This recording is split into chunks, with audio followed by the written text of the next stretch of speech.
আসসালামু আলাইকুম রহমতুল্লাহ বরকাত। ইন্নালহামদুলিল্লাহ ওয়াসসালাতু ওয়াসসালামু আলা রাসূলিল্লাহ ওয়া আলা আলিহি ওয়া আসহাবিহি ওয়া মান ওয়ালাহু আম্মা বাদ।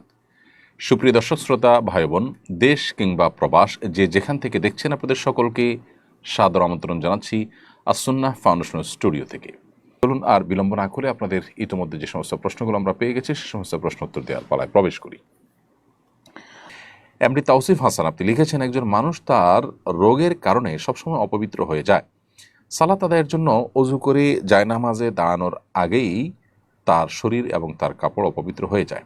বারবার কাপড় পরিবর্তন করতে গিয়ে তার সালাত আদায়ের ইচ্ছাটাই নষ্ট হয়ে যায়। এমত অবস্থায় ওই রোগীর করণীয় কি?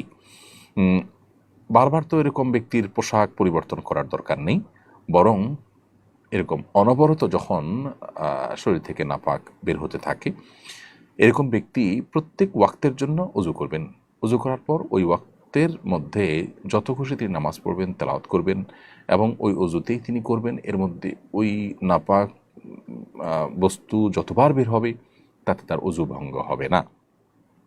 এবং এই ধরনের ব্যক্তিকে মাজুর বলা হয় শরীয়তের পরিভাষায়, বিধায় তিনি এই অবস্থায় নামাজ পড়বেন। এমনকি তার ওই অবস্থায় যদি কাপড় অপবিত্র হয়, অপবিত্র কাপড় নিয়েই তিনি নামাজ পড়তে পারবেন, কারণ তিনি মাজুর।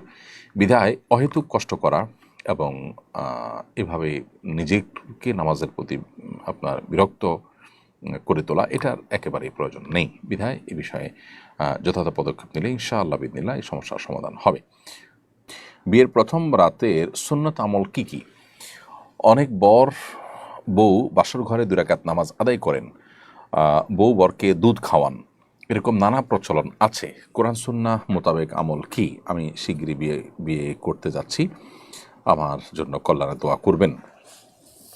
প্রশ্নকর্তা যে হন না কেন, আপনার জন্য আমরা দোয়া করি। আল্লাহ তাআলা আপনাকে দাম্পত্য জীবনের সুখ এবং প্রশান্তি দান করুন এবং আল্লাহর বাধ্যগত এবং অনুগত থেকে দাম্পত্য জীবনে উভয়ে মিলেমিশে চলার তৌফিক আল্লাহ আপনাদেরকে দান করুন। আর আপনার প্রশ্ন উত্তর হলো যে জি, সুগন্ধি ব্যবহার করবেন, এটা উত্তম সন্দেহাতীতভাবে। বিশেষ করে স্বামী স্ত্রীর প্রথম সাক্ষাতে একে অন্যের প্রতি ভালোবাসা এবং আকর্ষণ এটা যেন তৈরি হয়, সেজন্য সুগন্ধি ব্যবহার করা ভালো।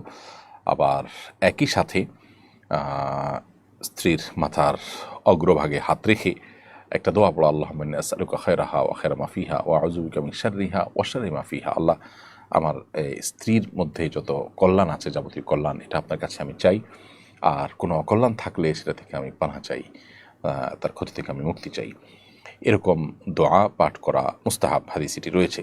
এর বাইরেও স্বামী স্ত্রী উভয়ে দাঁড়িয়ে 2 রাকাত নফল নামাজ আদায় করা বাসর রাতে, সেটাও মুস্তাহাব। অনেক উলামা ইকরাম সেটি করতে আমাদেরকে পরামর্শ দিয়েছেন বিভিন্ন বর্ণনার আলোকে। সো এই কাজগুলো আপনি করতে পারেন এবং আল্লাহ তাআলার কাছে সাধারণ এবং কমন যে দোয়া আছে সেই দোয়াগুলো তো আমরা অনবরত নেককার স্বামী নেককার স্ত্রী পাওয়ার জন্য, যেমন সূরা ফুরকান 74 নম্বর আয়াত, রব্বানা হাব লানা মিন আজওয়াজিনা ওয়া যুররিয়্যাতিনা কুররাতা আ'ইউন ওয়াজআলনা লিল মুত্তাকিনা ইমামা, এই জাতীয় দোয়াগুলো আমরা করব ইনশাআল্লাহ তাআলা। এরপরে প্রশ্ন করেছেন হাফেজ কারি জুবায়ের। আপনি লিখেছেন, দ্বিতীয় বিয়ের কনের সঙ্গে বিয়ের সময় এই মর্মে চুক্তি হয় যে বর বউয়ের কোনো আর্থিক দায় দায়িত্ব পালন করবে না। এই শর্তের ভিত্তিতে বিয়ে করা জায়েজ হবে কিনা? বিয়ে হয়ে গেলে আর্থিক দায়িত্বের বিধান কি? এই টাইপের বিয়েকে এখন আরব বিশ্বগুলোতে, বিশেষ করে জাওয়াজে মিসিয়ার তারা বলে, বা মিসিয়ার বিয়ে হিসাবে তারা আখ্যা দেয়। যদি কোনো স্ত্রী নিজে থেকে বলে দেন যে আমি আমার যে ভরণ পোষণের ব্যাপার আছে এটা থেকে আমি আমার স্বামীকে দায়মুক্ত করে দিলাম, স্বামীকে যদি তিনি দায়মুক্ত করে দেন তাহলে সেক্ষেত্রে এটা জায়েজ আছে, এটা নাজায়েজ কোনো বিষয় নয়।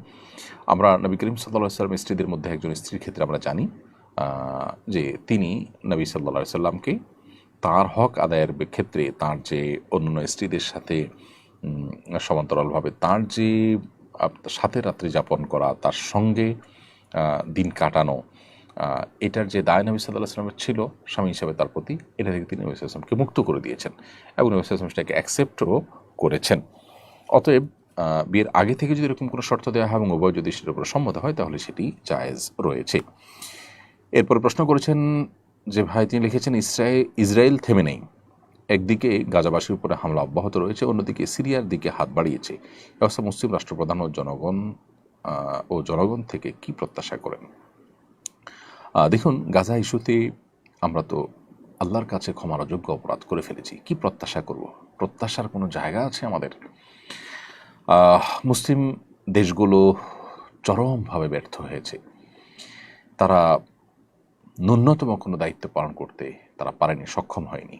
প্রতিবাদের যে শক্তিটুকু তারা ব্যয় করতে পারতেন, যেটুকু তাদের সাধ্যে ছিল, সেটুকু তারা করতে পারেন নাই। নানা কারণে তাদের পিছুটান, দুনিয়ার চিন্তা, আল্লাহর প্রতি ঈমানের দুর্বলতা এবং স্বার্থপরতার মানসিকতা, এই বিষয়গুলো তাদেরকে তাদের দায়িত্ব থেকে অনেক দূরে সরিয়ে রেখেছে। আল্লাহ তাআলা আমাদেরকে মাফ করুন, গাজাবাসীদেরকে উদ্ধার করুন, আমাদেরকে আমাদের দায়িত্ব আল্লাহ তাআলা আদায় করার তৌফিক দান করুন, এবং এই যে ওয়ালাপাড়া মুসলিমদের পরস্পরের জন্য ভালোবাসা, বৈরিতা, পরস্পর আল্লাহর জন্য ভালোবাসা, বৈরিতা এবং মুসলমানদের পরস্পরের প্রতি আন্তরিকতা, সৌহার্দ্য, এটা যেন ইমানের দাবি, ইমানের সাথে রিলেটেড একটা গুরুত্বপূর্ণ বিষয়।